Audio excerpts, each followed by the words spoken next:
What's up, guys? My name's Adam Gusky, and you're listening to the Mat Awareness Podcast.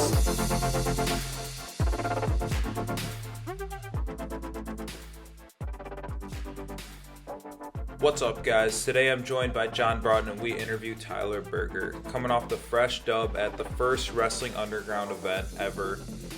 We get into the event, what it was like wrestling inside of a cage, calling out Ashnault at the end, telling him to put down the spaghetti and meatballs. And we also get into Berger's tweet a couple of years ago about Nolf, as well as his 100-mile walk that he took with Eric Schultz.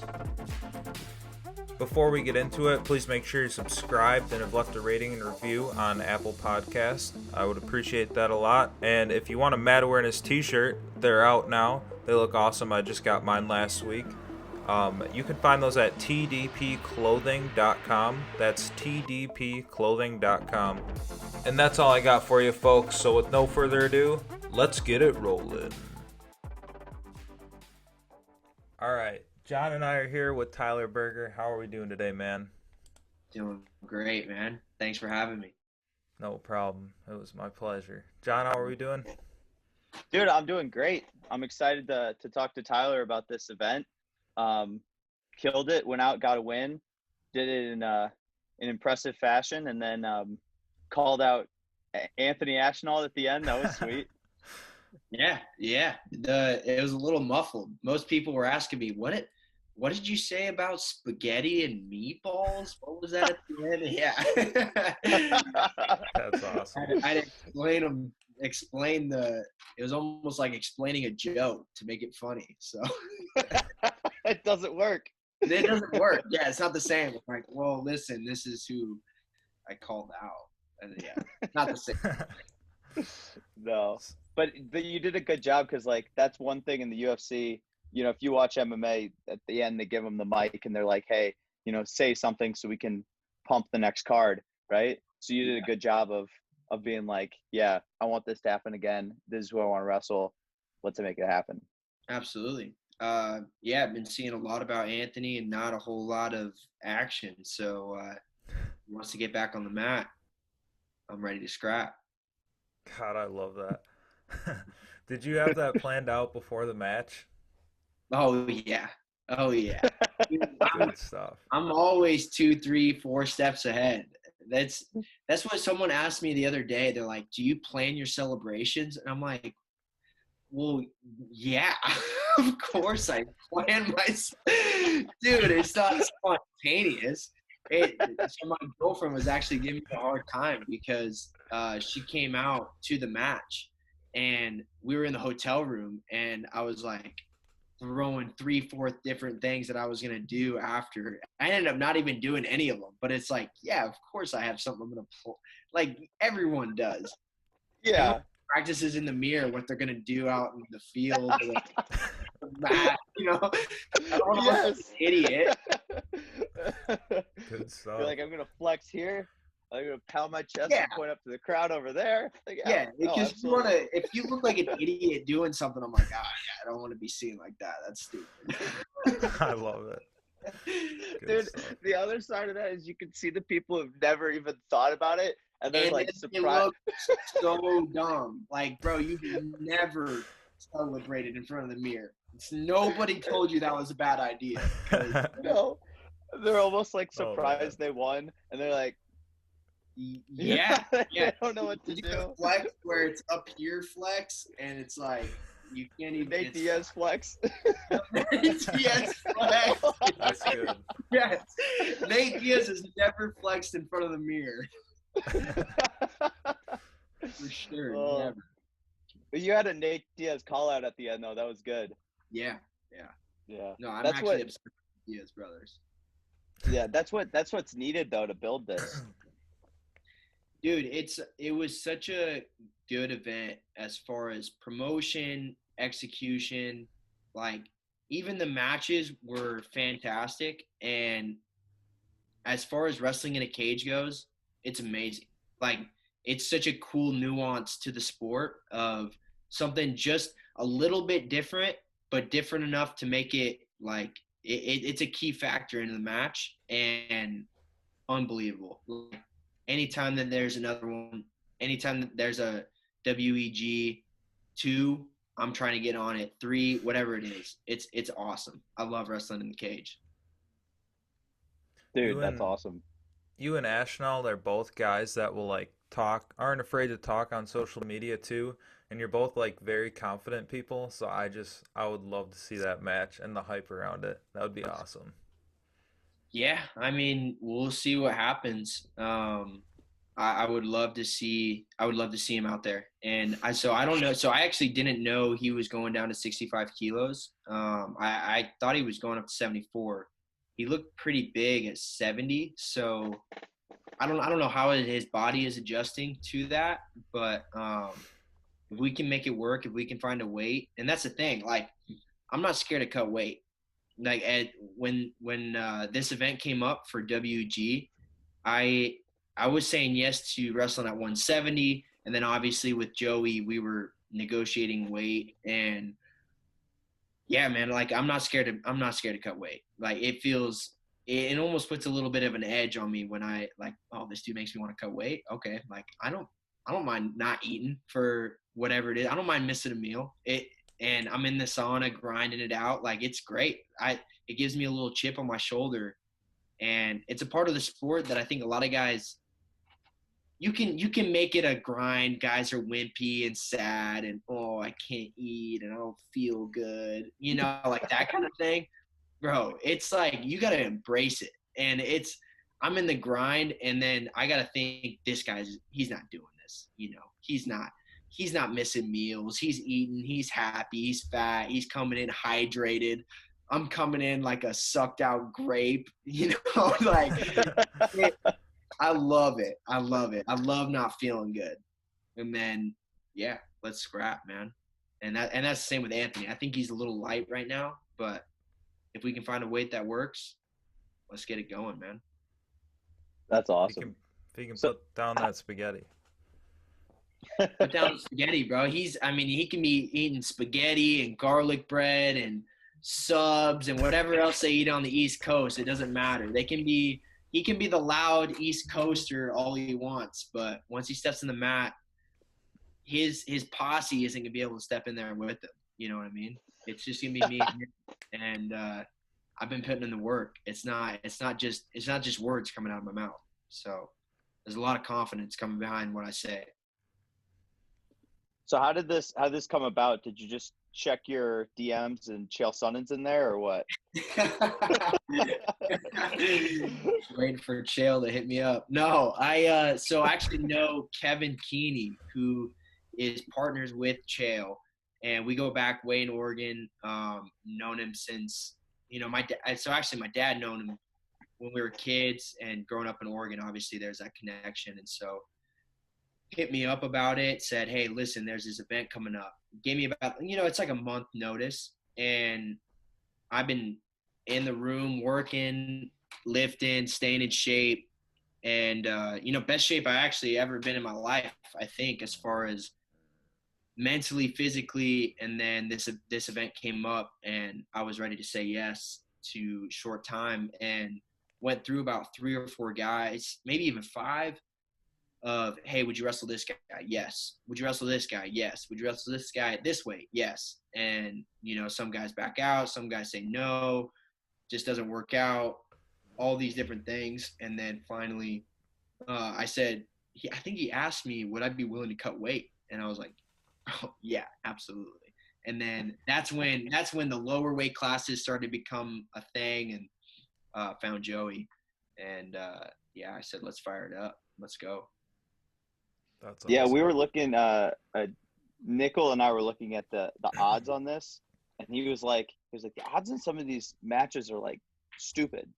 You know what I mean? Like they don't make a whole lot of sense. Like they're really good, like bets to make. And I think there's a limit. You couldn't bet more than a certain amount on some of the matches. But like the line of like who is betting on it, I was like, this is kind of confusing because people don't really understand what they're betting on some of these matches. Mm-hmm. Yeah. So, I mean, like, for instance, like, even in Chael's podcast, he was talking about, like, oh, don't count Berger out. And I was like, okay, well, in my head, Berger's the favorite. So I mean, like, I'm Yeah. far chill. Yeah. I had friends texting me like, dude, are you the favorite? Or like, what is going on? And in the betting odds, I was a favorite. And then it seemed like all the talk, I was the underdog. And I was like, listen, bro, I'm going to get you a steak dinner. Give me your money on me. And so it's fine. I didn't know about the limit. And I was going out there, I was going to put my whole paycheck on it. Like I'm going to win. Like I'm going to, and then I found out there's a limit to the betting odds. And I was like, oh, okay, like whatever. But I was actually confused about that too, because through all the talk and the social media, it was like I was the underdog, and all of a sudden the betting odds come out, and then I'm actually favored to win. I mean all that, like all that's just noise. And going in, I was very confident in what was going to happen. I don't bet on sports anymore. I threw my entire everything I made the week. So I was like, what you're saying, like you were gonna bet your paycheck on it? Yeah, I did that. I bet my paycheck of the week of fight week on Ben to beat Masvidal, and about 5 seconds later, I lost all that money. So I was like, never doing that again. Okay. Hey, I've had my fair share of bad betting experiences, but that's keep it limited to poker, and if there's an extreme sports bet, I'm always down to throw it on. That's hilarious. Good stuff. What was it like? What are your first initial thoughts from wrestling in a cage? So first thing was it's smaller than what I initially thought. So warming up, getting ready to go, we were always outside of the cage. And obviously, like platform-wise, it's different. Like it's not a mat, it's not as soft. You could hear the thumping throughout the match. And so I was warming up with Tommy Gann, and it was the morning before we wrestled, and we were in there, we were on the mat, like these warm-up mats, and they were cleaning the inside of the mat. There's a lot of precautions as far as COVID goes, and like making sure we're extra cautious with things. And we asked them, we're like, hey, is there any chance we could step into the ring for a little bit and just kind of feel stuff out? And so leading up to it, I'd practiced a little bit with one of our guys on the wall. And obviously with the wall, there's no give. And we're training a little bit, like max 10 minutes. I was like, hey, I want to feel some stuff on the wall. Like, get me up against it. Get me in a single up against the wall. Let me get you up against a single. I want to feel what it's like. Then we go into the ring, and it was like, first of all, the fence has a lot of give. It hurts. It's not a soft padded wall.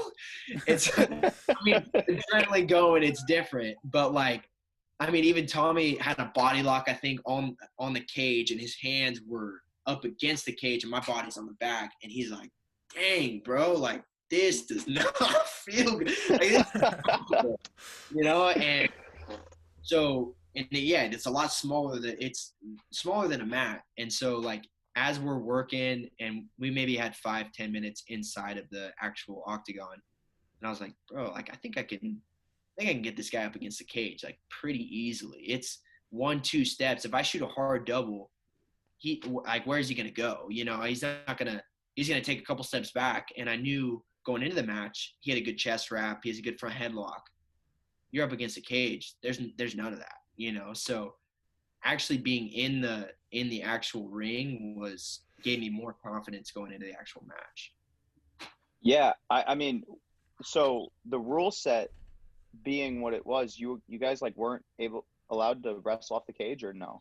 So basically what they told us was practice room rules. If you're up against the cage, off the wall, wrestle off the wall. Yeah. So There's a scrap. They wanted us, don't be stopping. If you hit the cage, don't stop. It's going to be, we're going to let you guys work.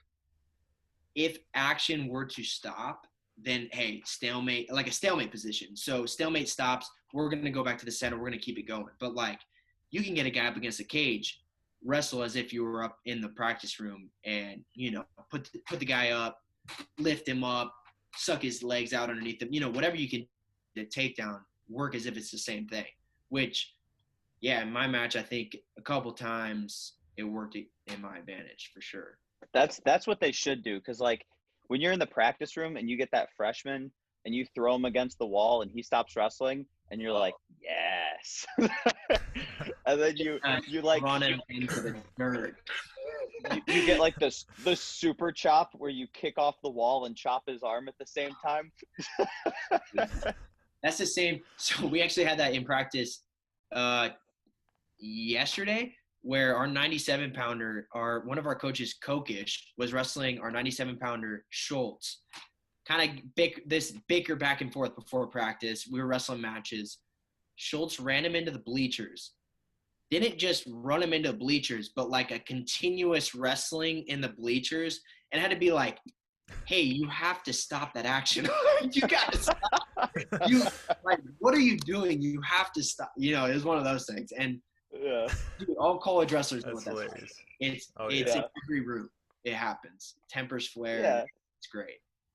Well, Dude. if they've got bleachers, they should just add some cage by the bleachers. Like you can Right. watch just through a cage, and then we can get good at wrestling off of a cage. A huge rectangular cage, and just let them go. Let natural selection take its place. That's what it is. Yeah. Natural selection. One of my coaches, he was like known for just like taking freshmen the first like month of practice and just like riding the shit out of them and not letting them up like when practice was done. And yeah. our old wrestling room used to be like there was like a door to the field house. So like the entire track team was practicing and he just beat the shit out of this kid for like probably 30 minutes in front of like all the track girls. So there are Sounds like no he's limits. got some dad strength. That Oh, is yeah. something that, as far as wrestling practices go, my suggestion was many years ago, if we could get some cheerleaders into our practice room, do you realize how much harder our guys would wrestle on the whole practice? Like, there is something. So that was actually funny. We run the stadium 6 a.m. in preseason, Oh god. and just so happens that the cheerleaders are in there at 6:15 or something like that because they're practicing for the game the next day. Guys are going so hard on a Friday morning at 6 a.m. It's like, wow, I didn't know you could actually work that hard for a girl that's probably not looking at you, Yeah, but you think she is, right? But you think she is the whole time. The track team came into our high school room one time and they were like getting gear out of like some office or something. And I remember Matt returned my partner like 7 times. Dude. Every time right into his face. They like left and I was like, hey man, I'm sorry. Yeah, He's like, I understand. Right, for sure. Dude, that's funny because Coach Snyder, one of our coaches, my freshman year, redshirt year. So redshirts in Nebraska, we'll have these like we'll have longer workouts when varsity is in the middle of season, and they're getting ready for a duel. We had a home duel, getting ready. I don't know who they're wrestling, but they had their normal little practice, and then they're getting ready to make weight. And redshirts are scrapping, and Snyder stayed back to wrestle with me, and he rode me. We scrapped. It was like a 15-minute go. I think he rode me for 12, 13 minutes in front of this other Big Ten team. And for me, like, if you know anything about my career, as far as like image goes, like I didn't ever want to have any kind of weakness show. And the only thing going through my mind the entire time was, dude, this other Big Ten team, coaches, wrestlers, all know that I just got rode out for so long. Like, I was so mad, and I thought about it for so long. I was like, are you serious? I can't believe this guy actually did that to me. In your defense, it's Snyder. Yeah, he's actually pretty good. He's a 40-year-old man, and he's still really good at wrestling. Yeah. I bet. Dude, getting back to wrestling underground, like they should make this its own thing, right? Like I feel like they should make it its own entity. I think they should have a belt. I think they should just like make it okay, different from the UFC belt, obviously. But if you give UFC fighters a chance to cross over and be like, oh well, they're the UFC underground grappling champion as well. That like helps their like how they market the UFC fighter, right? But what we're also going to see is like you get somebody with a pretty big name who's considered a really good grappler, and then you get a high level wrestler, and the high level wrestler wins. That helps wrestling. That helps the world of wrestling. That helps that wrestler build his brand, right? And like both guys get paid. I see it as an absolute win. I mean, absolutely.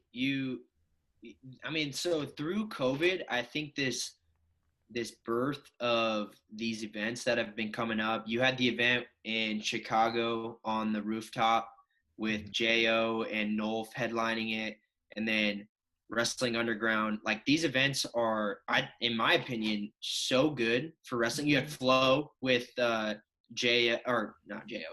and Chimizo. I mean, so first of all these things are starting to be, it's a new field for everyone. And so wrestlers are getting paid. People are making money off of it. And they're starting to realize that wrestling as a community, everybody wants to watch high level wrestling. Everyone wants to watch these matchups that may or may not happen, And so like me and McKenna, we'll probably never see each other ever in an actual tournament setting or world team trials or anything like that. And people get to watch these things, and you add the cage into it. It's just like an added element of unknown, It's like, oh, like, can he like actually do it in the cage? And then there's like an excitement of like, oh, could that guy make a transition into, is there a transition into the next, and you see a lot of wrestlers doing that. Bryce Meredith I think came out public of doing that. Richie Lewis is coming out, transferring into all these MMA things. And it's like, well, you see this trend of Tyler Berger. Yeah. That's meant. So actually there was Richie, reached out to me about, hey, Submission Underground, would you be willing to do both? And I've never had any training. and so my first idea is like, bro, it's not really going to sell if I get choked out in 30 seconds, Yeah. If I have training, and hey, man, it's all a thing, like 2 to 3 years of training. You have guys that have been boxing their whole life or have been doing jiu-jitsu their whole life. And then I'm just a wrestler who goes out there and like, oh, I'm going to be tough. Well, being tough doesn't always get it done. And you got to know like what you're doing in there. And especially now with media and like people can watch things, and dudes are killers now, So yeah, has it crossed my mind? Absolutely. But has the training been there? No. You know how No training. And I'm smart enough not to take a match where I know I'm not going to win. You know how Tony Ramos is doing jiu-jitsu soon? Okay, yeah. It's like Gordon Ryan's brother or something, but he's supposed to be a beast. So, yeah, I don't know much about this guy, but he's supposed to be really good, right? Yeah. I wonder how that's going to go, though, because, I mean, I don't know. Maybe Tony Ramos has been training a lot, but that'll be interesting to test those waters. It's just, I was thinking the same exact thing. I was like, man, Tony really took this match, and there's no special rules. So it's completely jiu-jitsu, right? Yeah, like you can do leg locks or whatever the wrestlers don't like. Yeah. When he took that, and I was like, does he have like some training that nobody knows about, or like, dude? So I rolled around actually with my buddy in Portland who has been doing jiu-jitsu so he went to college, didn't wrestle in college, but he started doing jiu-jitsu, and the guy's been doing it for a couple of years, and he's not like great by any means, but has been doing it, and I obviously haven't. He tapped me out. We like would just like mess around, and yeah, he tapped me out like, a couple minutes. Like I have a little bit of awareness from wrestling, but I'm not gonna hang with him. And then as far as like an elite level guy, I hope Tony knows what he's doing going in that out, because those guys are, yeah, it's just a different skill set, you know. You can't just grind a guy into the mat in Yeah. jiu-jitsu. There's also like the grappling IQ. Like a wrestler's got a good grappling IQ, but there's some things that are flipped. Especially like you take them to their back, they want to be there. You know what I mean? Yeah. So weird. Wrestlers want to grind, and jiu-jitsu is like, okay, like, here, come here. You know? Yeah. It's almost like it's like those technical scramblers, you know, that don't look like they're wrestling too hard, but they're really, really good at scrambling and like, you know, almost like Ben style of wrestling. Yeah. That's jiu-jitsu across the board. There are no like grind jiu-jitsu guys. It's all fluid and very like, we're gonna chop exactly there on the arm, and we're gonna, you know what I mean? Yeah. Like at least at a high level.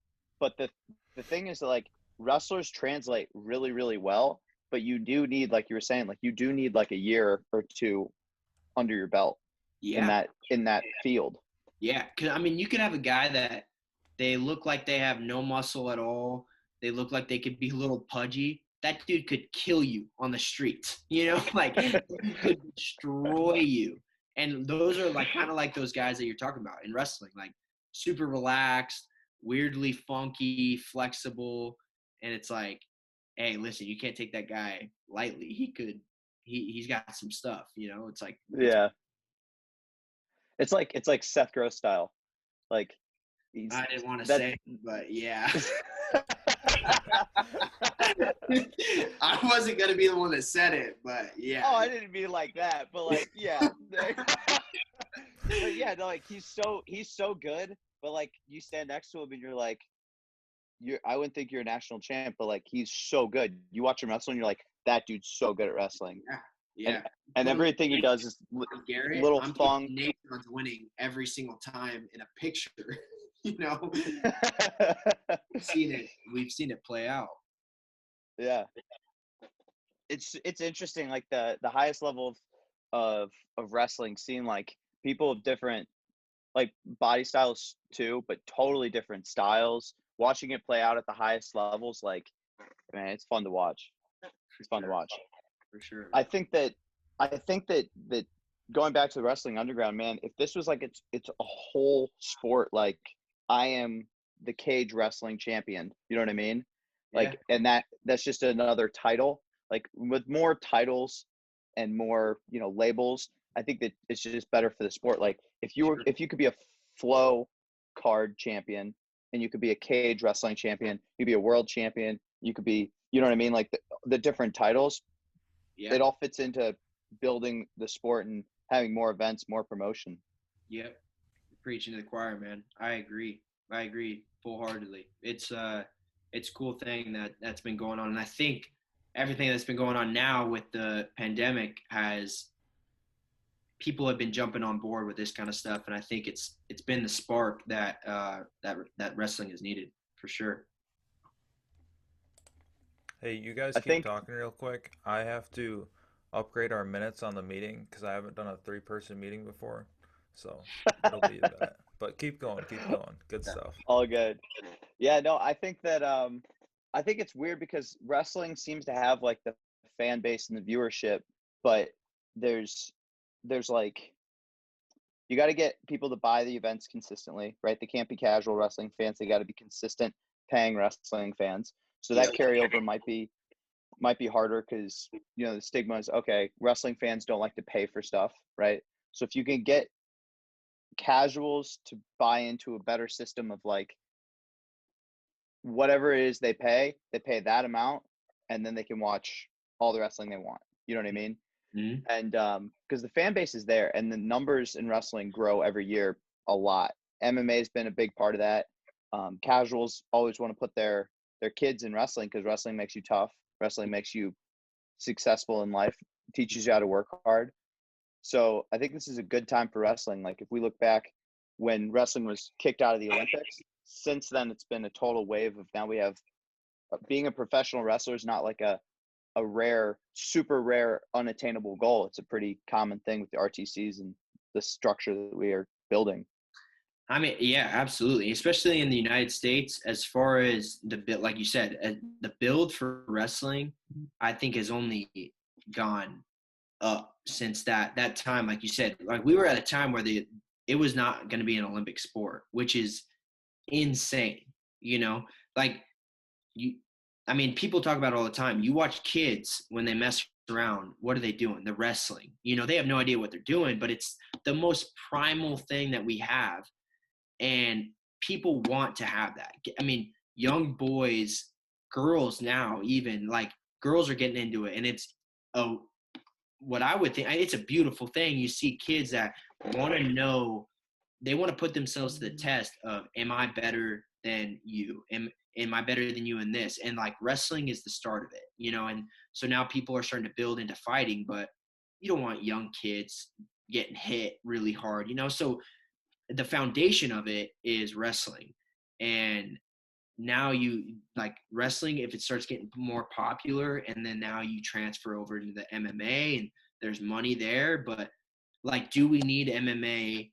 Of course, there's a lot of money there. Boxing, there's tons of money. But like, if we can build wrestling as far as mental health and like just sustainability throughout life, wrestling is probably the most durable sport where it's it. You can wrestle for forever and be able to stay intact with your head, and like you're not getting rocked, you're not getting knocked out or anything like that. But it's anyone who's been in the sport, there's a reason why wrestlers are deemed as this, like jiu-jitsu guys, they think wrestlers are crazy. They're like, oh yeah, we're the same, except those guys are a little different, like they're a little off the rocker. But yeah, there's something in the sport of wrestling that has that primal, like, okay, like there's something in there that's more than just a sport, Yeah, and I think I haven't put my finger on it until kind of recently, and maybe I still don't have the best way to explain it, but like when you look at all the sports in like a college athletic program, right? You look at all the sports. We have all of these sports, right? It's almost like we have all of these sports, and then we have wrestling. It's like it's a completely other thing, and it's almost like the world of wrestling's different than any other sport, and they try and put it together like these are college athletics, but it's really its own thing. And I think Duke Rufus likes to say that folk style wrestling is America's martial art, and I think that's a good way to put it. As like, okay, like yeah, folk style wrestling is like it's a martial art. So we've got all of these sports, and then we've got organized fighting. You know what I mean? Yeah. So it's like you can't really compare the two. It's like, oh, I played a sport in college. It's like, oh, I wrestled in college. It's like that's a different thing, dude. Really They are completely different things. Oh, you don't actually know. Yeah, no, for sure, man. And so that's the thing. Like once you get to college too, as far as young kids go, you get to the point where it starts to separate. Like going from high school wrestling to college wrestling, there's a separation. And then in college wrestling, obviously with the senior level, there's a separation. But there's also guys that you see in that mix of the transition of guys that actually love the sport, for the guys that like have this weird enjoyment of getting beat up, or like, they almost have like it's a weird tick of like, they're getting beat up in the room. They're getting the crap beat out of them. And there's almost like, oh, they enjoy this activity, And then there's the guys in the sport that like enjoy the social media part of it, and they want this, like, they want to be noticed, and they want to like, oh, I want to be a national champ. But like really the killers in the sport know, like, you don't understand, like, you don't enjoy what we enjoy about the sport, And so usually you start to see those guys fade off, and they fall off in the mix. And then you see them in the senior level, and there's still some guys in the senior level that are like, they still want this, like, they want to reach a level of popularity, or they want to attain something that they didn't get in college. But then there's the few, like, very few killers that are like, doesn't matter if they win or lose, but like, I don't really want to wrestle that guy, because that dude is a little different. Yeah, because those kind of kids are like good in high school, right? And then they kind of party too hard and kind of fall off in college because they don't love the process as much as they love just the attention that wrestling brings. Yeah. No, bro, so one thing that I've seen as I've gotten older, or so even my later years in college, when I would see a freshman come in, it was something that you could start to tell the ones that were going to make it and the ones that, bro, you have no clue, And so one of those guys was Nebraska's 157-pounder now is Peyton Robb. You could beat him up. He came in, and obviously it's like this. There's a dominant thing that comes in where a fifth year and a senior and a freshman come in, and you want to beat them up. Or obviously we had James and Jordan, and those guys, it doesn't matter. It's not a dominant thing with them. It's more of they're just better than everyone else. And so they would just, they're crushing guys. And something that he took it so well, as in like, oh yeah, no, I felt like this position, I got better here, or I got to the legs here. And it was like, dang, no, this guy's going to be really good, But then there's other guys where they start to get into a room where they're not the best guy anymore. And all of a sudden, they don't love the process of working hard. They don't love coming in and getting beat up. That they're not really about the sport and the true sense of what wrestling is. They're there to, get this name out or get this brand out. And they're not about the life of getting your head beat in. And then there's something about one man versus another one, and then all of a sudden this guy imposes his will on you, and you're like, wow, that guy has something that I don't have. And then being able to take that and be like, okay, I want to continue to grow. A lot of guys, they're going to shy away from it. And you see that a lot in college athletics, especially in wrestling. They're not about what this sport is truly about. That's a good we had point, though. John, go ahead. Too polite. We had a kid this year named Tommy Hoy, and he was like injured at the pretty much the whole year, right? So he like medically redshirted, and like he's just one of those kids where you're like, you could tell like, oh, this kid's gonna be good. Like first time I wrestled him, I was like, oh, that kid's gonna be really good, right? And he was just a freshman this year, but his wrestling's on point, but his attitude was killer, because coach would be like, all right, Hoy, you're going to do like 10,000 lunges this week. And he'd do them all, right? Like, it doesn't matter. Like, he put him through a bunch of torturous workouts. And I was kind of thinking back. I was like, oh, man, was I that much of a man my freshman year? I don't know. Yeah. Yeah. But those are the kids with the right attitude that you're like, that kid's going to be good. Yeah. So, and that's the other thing. It's weird about competition is Coach Snyder has come up with this idea, and he talked to me a lot about it when I was young, so you have these guys that are either, so there's two sides of the spectrum of, you have guys that can go out and have the ability, that can party all night, can go crazy, and then they come in the room, they're not really working hard, but they can still compete, and they're lights out when they compete, right? Like, we all know that guy. There's a couple guys that come to mind. No need to say it. Then there's Askren calls those the Cowboys. Exactly. Cowboys. Exactly. Those guys that are just so tough that it's like, oh, I don't need to do anything, and I'm gonna come in, I'm gonna still beat the crap out of you.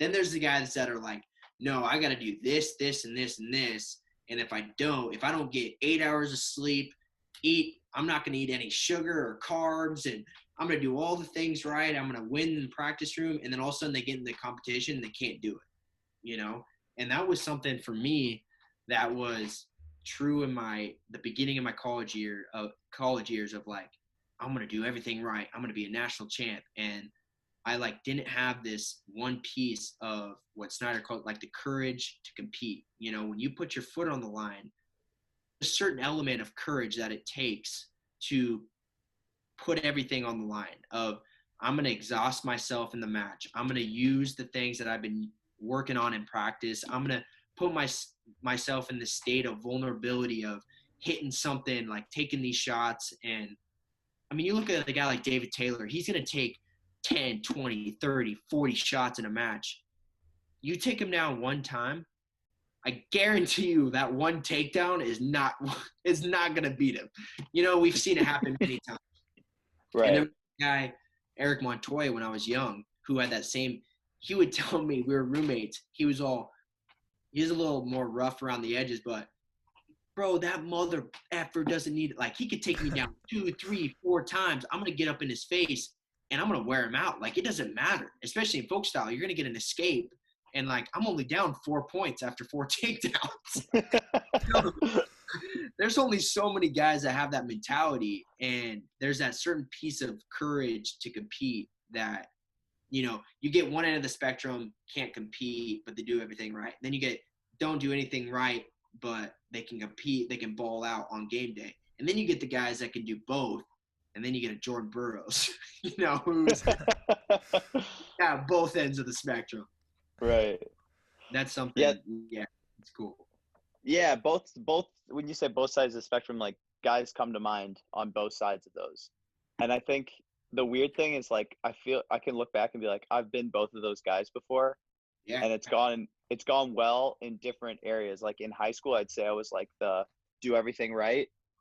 Mm-hmm. But at the same time, like, most of the time, like, I felt like anybody I wrestled, I was like, I'm better than the guy, so I'm going to beat him, right? So, like, it wasn't like I was going out like, oh, I wonder how this is going to go. I'm like, it's either going to be a pin in the second or the first, or, you know what I mean? Like, Yep. I was thinking how I was going to do it, not am I going to be all right in this match?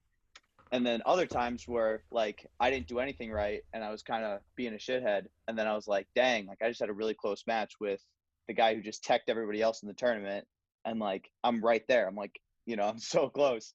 Yeah. So it's weird. Like, the headspace is totally different, and the way you approach matches is totally different too. Yeah, absolutely. So I had those, like, that kind of ebb and flow throughout my college career. Of beginning, it was more, I got to do everything right. If I'm not doing everything right, I'm not going to be a national champ. And then towards the end, I was more on the side of toughness of, like, dude, it doesn't matter what I do. Like, I could come in, I could be up till 3:00 in the morning, and I'm still going to come in at 6 a.m. workout. I'm going to beat you up, you know, like, that kind of mentality of, like, and that really drove me my senior year of, like, I think I had that, and obviously didn't get a job done at the very end with Jason Nolf. But as far as mentality goes, I think that's what got me to that point. And, you know, there was some, like, tension as far as the Nolf thing goes and all that. But, like, to me, I truly believed, I was like, bro, it doesn't matter if he beats me 10 times this year. Like, by the time the finals come, and that's like that confidence that I think has propelled me now towards in my career of, like, I have this unreasonable confidence in myself of where I'm at in my wrestling, that now I'm starting to put together as far as maturity goes. And now that I'm coaching and all these things, I'm starting to piece together these things in wrestling where I'm just starting to untap my potential as far as piecing together both those things of, like, okay, yes, it's okay to bring in, like, going to sleep on time, eating the right things, because I got to the point where I was almost thinking it was soft of, like, bro, these guys that, like, they eat the right things all the time, they go to sleep, like, I could just, dude, I'm going to beat those guys up, you know? Like, so the way Dake talks, I hate it, dude, because his mentality on the sport is like, well, I'm really good because I don't look at blue light at this point in the night, and I only eat seafood and all this, like, crazy stuff. And I'm like, bro, your, like, cortisol levels are rising. Yeah, dude, they're really high right now. There comes a point where it's like, I don't care about any of that. And I'm just like, my main focus is never going to be that stuff. Like, that's the stuff that, like, would be the 1-2%.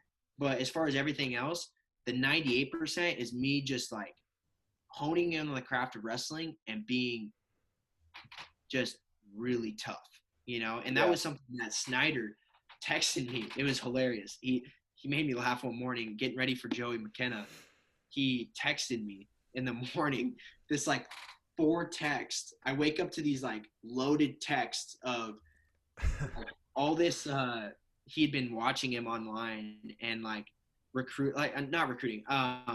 Just like watching him like, hey, he's got this, he's got this, he's got this. You got to watch out for this. And then the last text he sent was, "Don't forget to be a bad mother effer." It was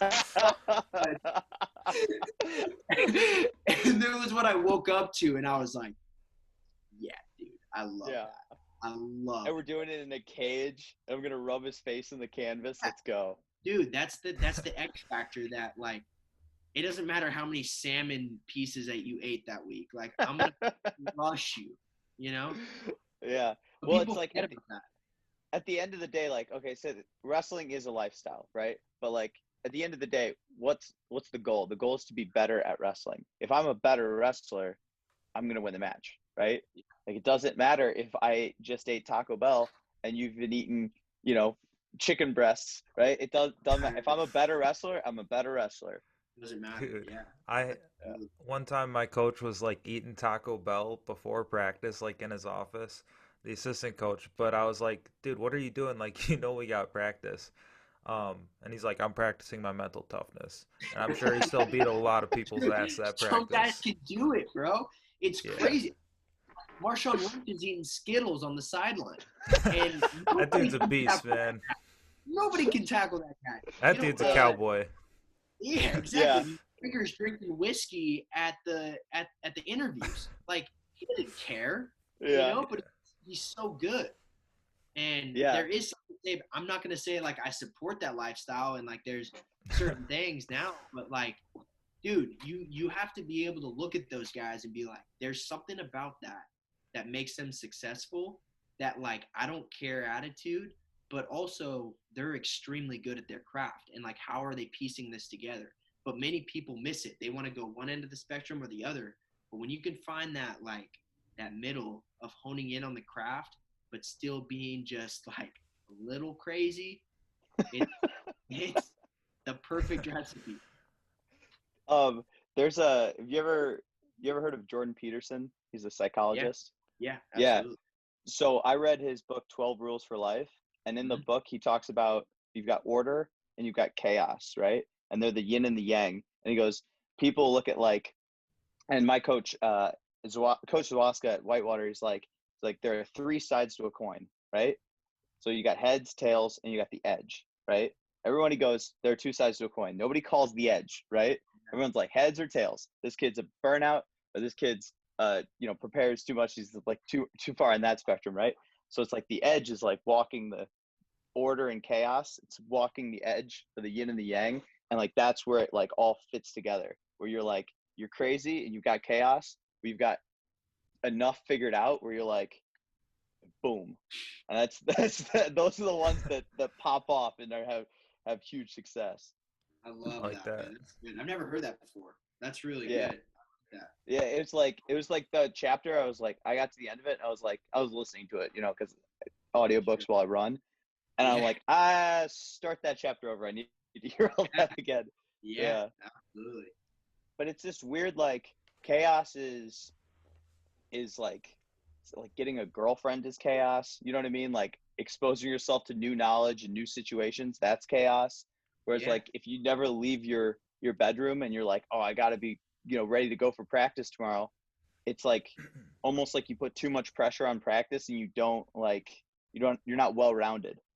Yeah, no, I agree with that. So there's a philosopher that talks about, so his name's Martin Heidegger. He talks about using a hammer, and he says you can't learn how to use a hammer by looking at it, and you can't learn to use a hammer by reading about it. You have to pick up the hammer and use it, you know? And so many people, and like that's perfect for today, because people want to look up, like, you look up wrestlers that are great, and you watch all these videos and people who know everything about wrestling and they're trying to do it. It's like, that's one thing. And then there's the guys that they read all about mental toughness and they want to know all these books, and like they know everything that there is to know. And then all of a sudden there's the workout, and those guys get lost, you know? Mm-hmm. Then there's the guys who are just willing to put it on the line that are just going to outwork them, you know?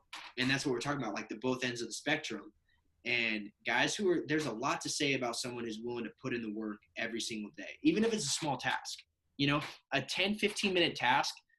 If you do it every single day for a year, that's why, I mean, New Year's resolutions, they don't work out a lot. But I dare you to work on one, do it every single day for a year, 10, 15 minutes, and people won't do it. You know, there's something about doing the same thing over and over and over and over again every single day that people just get bored of, or they can't do it. They're weak mentally, and they just start to break. You know, like there's something in there that like we're not used to it. But if you start to break down these barriers of like, oh, I'm tapping into something that all these other people aren't used to doing, you know? Mm-hmm. Yeah, there's it's the Japanese art of like improvement or something like that, or like constant improvement. It's called Kaizen, where it's like exactly what you just said, like 15 minutes to 30 minutes a day, do one thing and just do that one thing until you're a master at it every single day and consistently. And there's like, I got a list on my whiteboard right now of like the things I'm going to do. Right.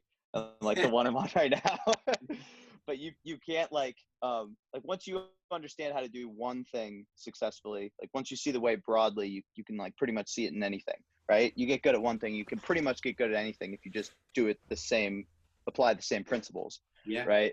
But yeah, that consistency day after day is like, it's what it's all about. Yeah, absolutely. So last year I had a goal to read 52 books in a year.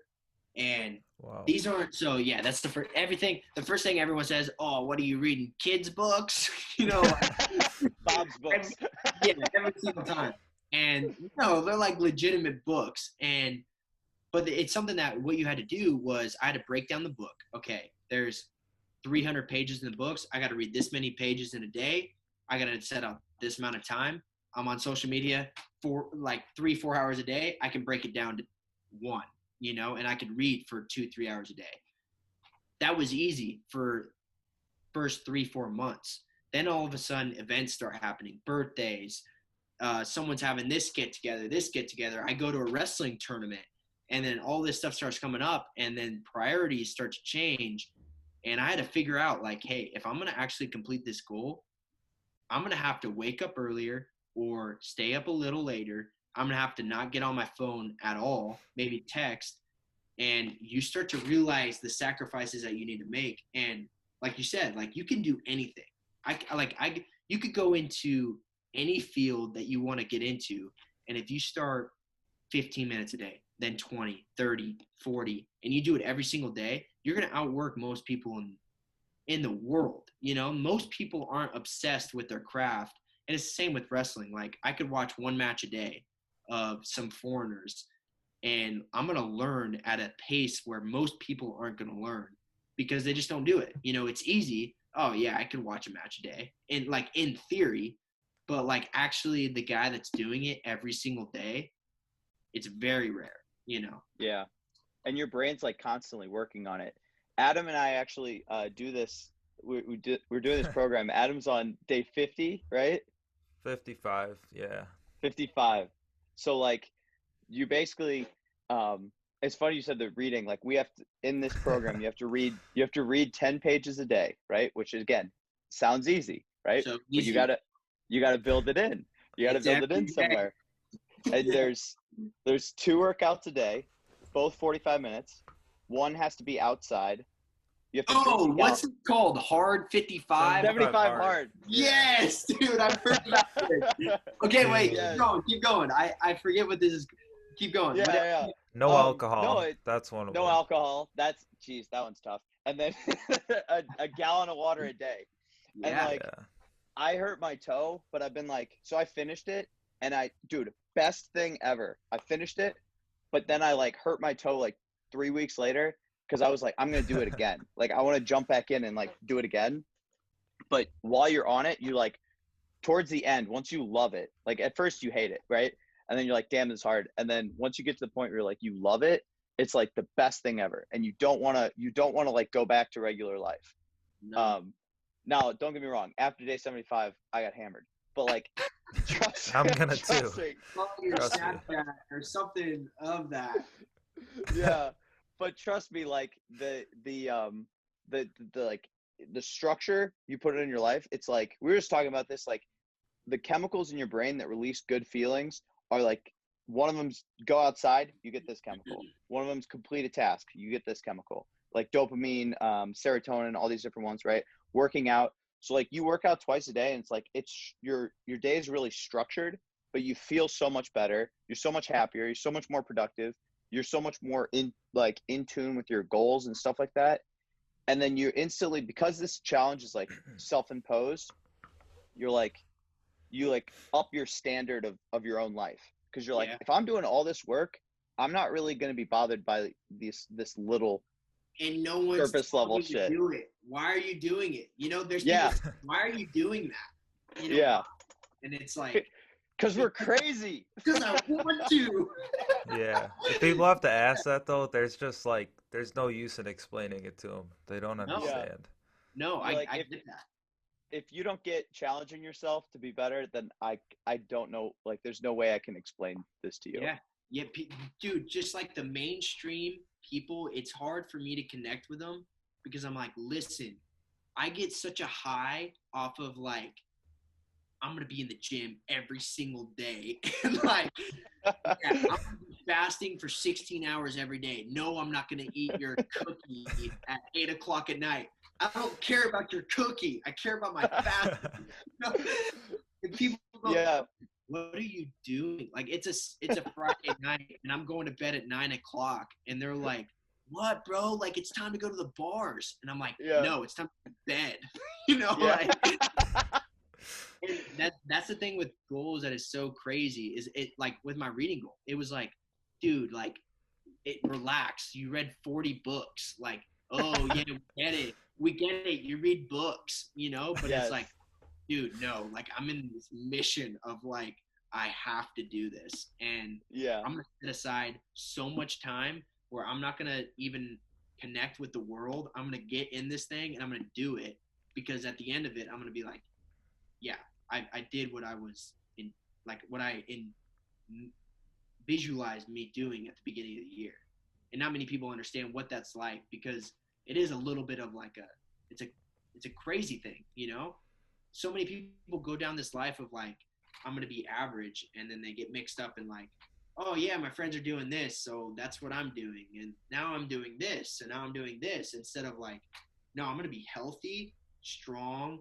I'm going to be absolutely amazing at this one thing, you know? And with social media and TV and all this other stuff, there's a lot of like, it's okay to be average. And I hate it. I hate it. I bet you got a lot of I bet you got a lot of backlash like from your tweet about Nolf because kind of like what we were just talking about. Dude, so that was the thing. I got such a big backlash. And so now where I'm at now in life, it's like I can look back on that with a totally different mindset. In the beginning, I was mad. So my whole senior year, I think I boiled it down of like, I was so mad training. It was like the biggest chip on my shoulder of, dude, I know everyone thinks I can't do this and I'm going to do it. And then I'm going to post this and I'm going to throw a match in gasoline. And I knew, dude, it's so easy. First of all, social media is so easy to spark a flame. it's First of all, social media is so easy. too easy. Like these people who like most of them are like not intelligent enough to understand like I'm doing this to make you mad and I got the reaction I wanted. You know, like Twitter. Yeah, like boom. Oh, yeah, exactly what I thought I was gonna get. And so most people just give me what I thought was gonna happen. But like outside of that, it was like I want kids to know that it's okay to go after something crazy. I mean, he's one of the best wrestlers of all time in NCAA history. You know, he's freaking amazing at wrestling, especially in his college career. And I was going out there calling him out saying, I'm going to dethrone the king, you know, from the beginning.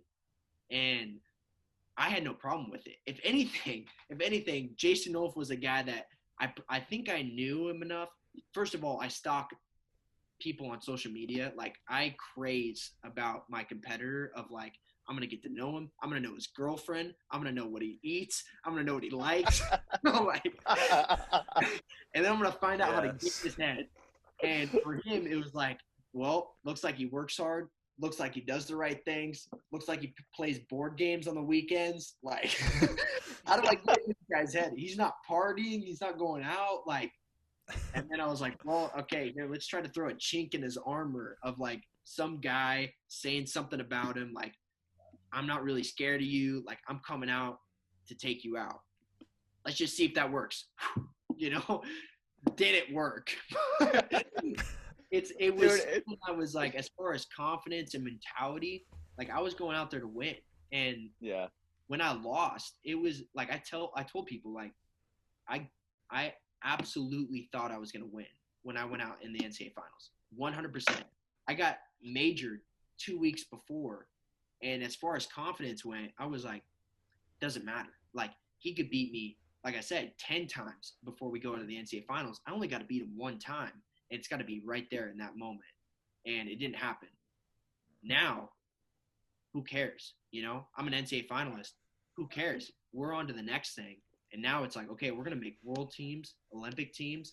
If he beats me in the world team trials at this, doesn't matter, baby. 2022 is going to come around, and I'm coming right back at you. You know, it's like that mentality of constant, because, well, first of all, I've done things where I know what it's like to put in the work every single day, and then there's a goal. I don't get it. Okay, I can reassess things. Every single day, I'm going to go after the next thing, and then the next thing. Let's say I'm not a world team member or an Olympic gold medalist. I'm going to go out in the real world, or maybe I transition into coaching, and I'm going to every single day, we're going to work towards a national title.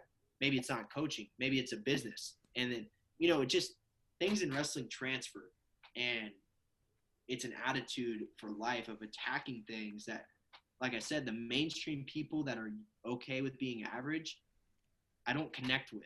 And we don't gel because they don't understand the commitment and the discipline that it takes to be great. Right. You know? Yeah. The high achievers don't, there's some quote, I'm going to butcher it, but like high achievers don't really like average people, and average people don't really like high achievers. Yeah. And like, no, so when you sent out that tweet, first thing that went through my mind was, this dude's crazy. Second thing that went through my head was, I kind of like it. That was like, cause like people like, it's going to be the hindsight thing. Like Ben does this all the time. Like when you're talking about like the match on Twitter, he loves that. Right. He's like, watch this. I'm going to piss everyone off on Twitter. Gets his phone.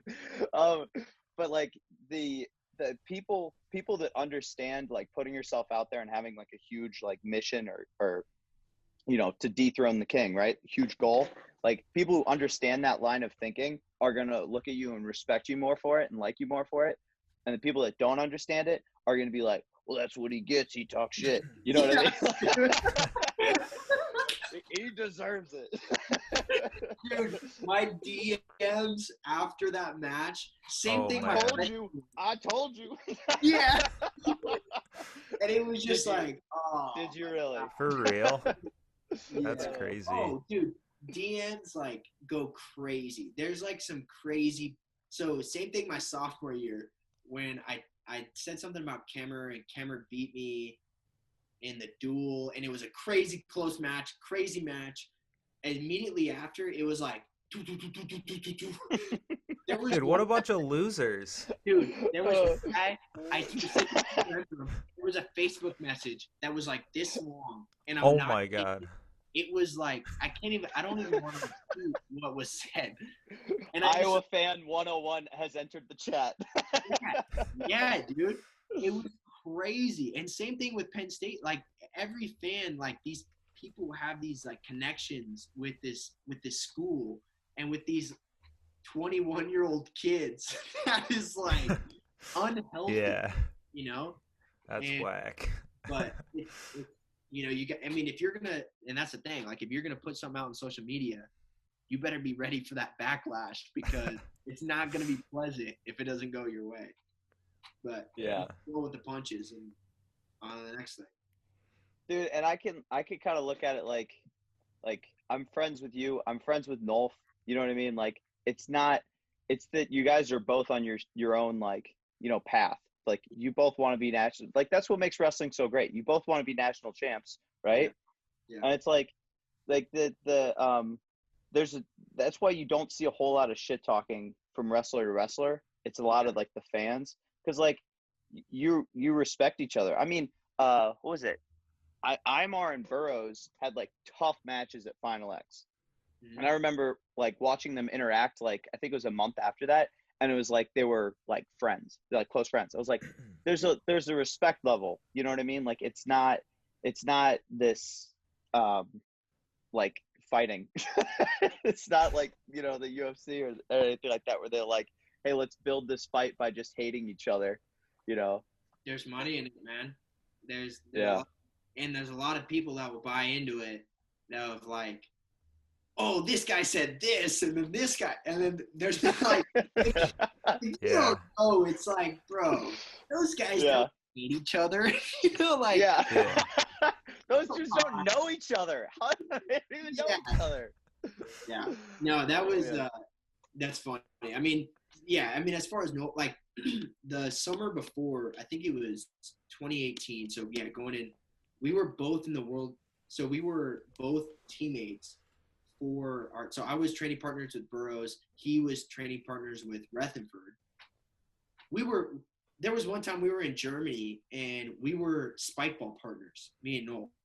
And like, you know, there is that respect of like, okay, bro, like I know I'm going to see you in the duel. I know I'm going to see you in NCAAs. And of course I like had to make the comment and it was like, okay, we're going to do this. But if I see you, I'm not going to, it's not going to be like the Twitter war that everyone sees of like, oh, I'm going to take your head off, dude. It's like, we're at such a high level that it's like, there's only respect, you know? Yeah, for sure. Well, we should wrap this up soon, but I want to hear this for a long time. I want to hear you tell us the story about you going on this like 100-mile walk or whatever. Let's go. Okay, so all right. Well, it was we got 6 minutes, just so you know. Okay, I can do it in 6. My roommate, we were sitting around at my dining room table, and somehow this conversation got brought up. I think we were talking about like biblical times of they used to have to walk 100 miles to go take a census or whatever it was, and we were like, oh yeah, that's crazy. And then he said something. He was like, oh, there's no way you could do that. And I was like, what? What do you mean? And he's like, yeah, there's no way you could walk 100 miles. And I was like, okay. So I went to bed and I was like, I like couldn't stop thinking about it. And I was like, dude, this guy, like, I don't like that. The thought that he doesn't think I could do this. This is the middle of wrestling season too. So I was like thinking about it, and we started like looking up. So he has a twin brother who lives in Omaha, and just so happens that he was 52 miles away from our house in Lincoln. So I was so mad. I was like, you know what? I'll walk the 104 miles, and I'll do it without any sleep. Like I'm not only gonna walk 100 miles, I'm gonna do it without any sleep. Like I absolutely can do this. So I brought up this idea to our 97-pounder, Eric Schultz, who we were like really close, and I knew he was enough of crazy that I knew he would say yes. So he says yes. He's like, oh yeah, we'll do it. So we had this like whiteboard, and I said, like, I wrote out like, I'm going to walk 104 miles to Nate's place and back after wrestling season. Signed it. After wrestling season, about a month after, we like plan out a weekend. It's the weekend before finals. And so I'm a senior, and I only had one class, and it was happiness and wellness was my class, right? So I wasn't. This is like senioritis to the max. Dude, I'm just gonna yes, walk to I the had next town over. no problems. And Eric had a full schedule because he's younger, and so we set out on this walk. He starts chafing extremely bad at about 20 and 21, where it's like where he can't really walk with his legs together. And then at so the first night hits, it's starting to rain on us. It's cold. We can't even make a fist of how cold our hands are. We hit the house. We start heading back, and we have to stop at a Walmart at mile 60 to make this makeshift David Goggins tape job on our feet. And at this point, we're barely walking and blisters going crazy. And when so then we continue to walk. It gets to the point where I almost broke. We almost broke several times. So we're he's almost breaking. I got to encourage him. I'm almost breaking. He's encouraging me. We get to the point where the hardest thing was when the second night came and I could see the sun going down. And I was like, oh no, not again. We got to walk through the entire night in the middle of the dark. And so he had to get me up come on, man, we can do it. We can do it. Colt McChrystal, one of our old teammates, gave us some hot chocolate on the side of the road, gave us a little spark. We keep going. It's the middle of the night. Schultz starts getting sick, coming out, but it wasn't coming out the front end. And we're on the side of the road.